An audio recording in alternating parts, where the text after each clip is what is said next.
Hello friends, welcome to my YouTube channel Intellectual Beauties. I'm Afsha Khalid and today we are going to discuss Renaissance time period and literature. First of all, बच्चे, we discuss about the origin and we see Renaissance started from Italy due to fall of Constantinople in 1453 AD by invasion of Turks.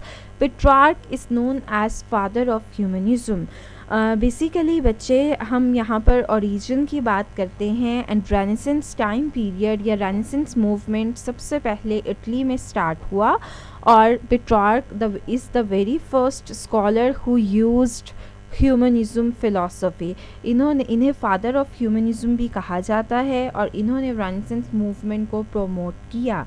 Next we discuss about the time span. This period starts from 16th century and lasts till 17th century. Renaissance age एक 100 years time period का ज़माना है जो 1500 से start हुआ और 1600 में complete हो गया. सो हम इसे century wise 16th to 17th century का नेम देते हैं. नेक्स्ट बच्चे हम नेमिंग की बात करते हैं एंड वी सी कि रेनेसेंस एज को the very first golden time period कहा जाता है हिस्ट्री ऑफ इंग्लिश लिटरेचर में. Second is Renaissance age is called age of rebirth, revival and reawakening of human minds. Renaissance age में एक revival हुआ था, rebirth हुई थी and reawakening of human minds. एक तरह की बच्चे इंसानों में इंटेलेक्चुअल डेवलपमेंट हुई थी जिसकी बेस पर इंसान ने अपने बारे में और अपनी इर्द गिर्द की जगहों के बारे में और लोगों के बारे में सोचना समझना शुरू किया था. रेनेसेंस एज को एलिज़ाबेथन एज भी कहा जाता है क्योंकि इस ज़माने में क्वीन एलिज़ाबेथ की हुकूमत थी. And renaissance age is also called Shakespearean age because of the writer William Shakespeare.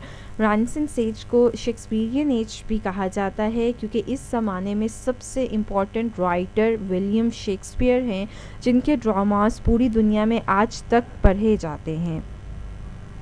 Next we discuss about the characteristics. अब सबसे पहले बच्चे हम अथॉरिटी के हवाले से बात करते हैं और हम यहाँ पर देखते हैं कि रेनेसेंस एज में क्वीन एलिज़ाबेथ की हुकूमत है जबकि इस ज़माने में मज़हब क्रिश्चियनिटी को प्रैक्टिस किया जा रहा था और इस ज़माने का मेन फोकस ह्यूमनिज़्म फ़िलॉसफी पर था जिसे पेट्रार्क ने स्टार्ट किया था. अब हम बच्चे रेनेसेंस राइटर्स के हवाले से बात करेंगे. अब हम यहाँ पर देखते हैं कि इस ज़माने के कौन से इम्पॉर्टेंट राइटर्स हैं जिनके वर्क्स आज तक पूरी दुनिया में पढ़े जाते हैं. The very first is the William Shakespeare. He is known as the greatest dramatist of renaissance age. His work include 37 plays and 154 sonnets. Renaissance time period को जिसे एलिज़ाबेथन टाइम पीरियड भी कहा जाता है और इसे शेक्सपियर के नेम से भी जाना जाता है, शेक्सपियरियन एज कहा जाता है. ये सबसे बड़े ड्रामाटिस्ट थे इस ज़माने के और इन्होंने 37 प्लेस लिखे और 154 सोनेट्स लिखे. Christopher Marlowe is known as the central son of university wits. Renaissance time period में यूनिवर्सिटी विट्स एक ग्रुप ऑफ स्कॉलर्स सामने आया था. ये 6 से 7 लोगों का ग्रुप था जो ऑक्सफोर्ड एंड कैम्ब्रिज यूनिवर्सिटी के पढ़े हुए लोग थे और इन्होंने ड्रामा की बिगनिंग की थी. ड्रामा में डिफरेंट एलिमेंट्स को ऐड किया था और इन 6-7 लोगों में एक इंसान का नाम क्रिस्टोफर मार्लो है और ये इस ग्रुप के लीडर थे और जिसकी वजह से इन्हें सेंट्रल सन का टाइटल भी दिया गया और इनके ड्रामास बहुत ज़्यादा फेमस हुए जिसमें सबसे इम्पॉर्टेंट ड्रामा डॉक्टर फाउस्टस है. Spencer and Sidney are important writers of Renaissance age. Spencer and Sidney, Spencer as a poet इस ज़माने में बहुत फेमस हुए. स्पेंसरियन स्टैंजा बहुत ज़्यादा मशहूर हुआ और प्रैक्टिस किया गया पोइट्री में. एंड सिडनी की एन अपॉलॉजी फॉर पोइजी एक इम्पॉर्टेंट वर्क है. क्रिटिसिज्म के हवाले से सिडनी बहुत इम्पॉर्टेंट है. Ben Jonson gave theory of humor in his work Every Man in His Humor and Every Man Out of His Humor. Ben Jonson renaissance time period के एक important writer हैं जिन्होंने William Shakespeare के contemporary भी कहलाते हैं और इन्होंने शेक्सपियर के बाद ड्रामा में बहुत अहम कंट्रीब्यूशन की और इनकी सबसे अहम कंट्रीब्यूशन ह्यूमर के हवाले से है, तंज़ो मज़ाक के हवाले से है। और इन्होंने अपना एक वर्क लिखा जिसमें इन्होंने कहा कि किसी भी इंसान के कैरेक्टर को एनालाइज करने का सबसे आसान तरीका ये है कि ये देखा जाए कि वो किस बात पर खुश होता है और किस बात पर दुखी होता है। Every man in his humour and every man out of his humour. इस तरह बच्चे रेनेसांस टाइम पीरियड में ये 4 से 5 राइटर्स हैं जिनके वर्क्स बहुत ज़्यादा प्रोमिनेंट थे, जिसमें शेक्सपियर है, Marlowe, Spenser, Sidney and Ben Jonson important writers हैं। नेक्स्ट बच्चे हम लोग यॉनरा के हवाले से बात कर लेते हैं। यॉनरा को लिटरेरी टाइप कहा जाता है।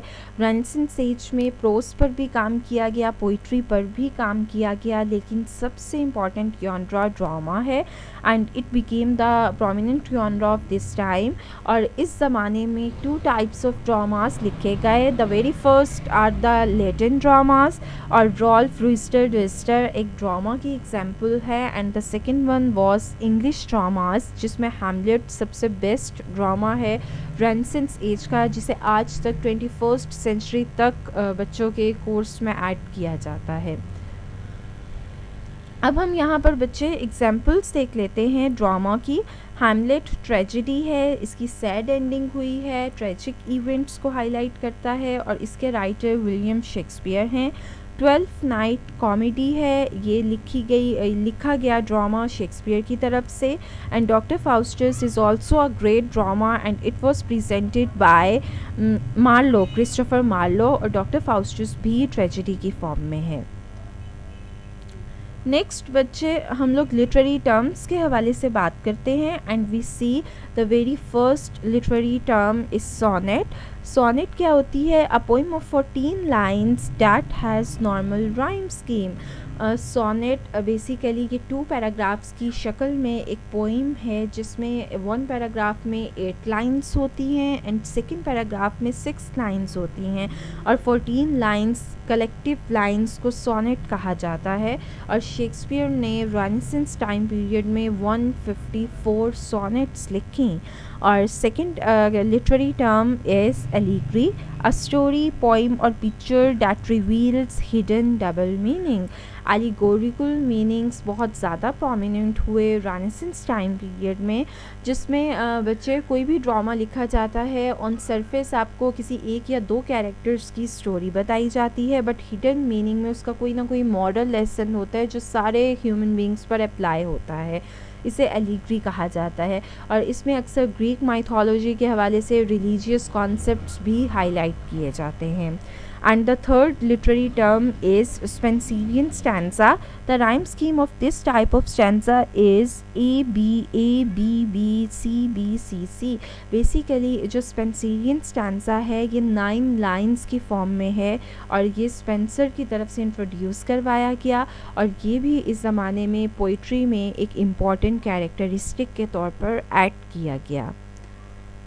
नेक्स्ट बच्चे अब हम यहाँ पर एक कोटेशन देखेंगे, 70s की है। He who loses wealth loses much, he who loses a friend loses more, but he that loses courage loses all. Renaissance literature में 70s एक इम्पॉर्टेंट राइटर है जिनकी कोट बहुत ज़्यादा फेमस हुई, जो इस पूरे ज़माने को हाईलाइट करती है। रेनेसांस एज का बेसिक फोकस था ह्यूमनिज़म पर, इंसान ने खुद की पहचान करनी थी, इसलिए इंसान को ये समझाया गया जो पैसा खोता है वो बहुत कम कुछ खो पाता है, और जिसका अगर कोई दोस्त गुम हो जाता है तो उसका ज़्यादा नुकसान होता है, लेकिन अगर किसी इंसान की हिम्मत ख़त्म हो जाती है तो उसका सब कुछ ख़त्म हो जाता है। Thanks for watching my video and please like and subscribe and share my video and thank you.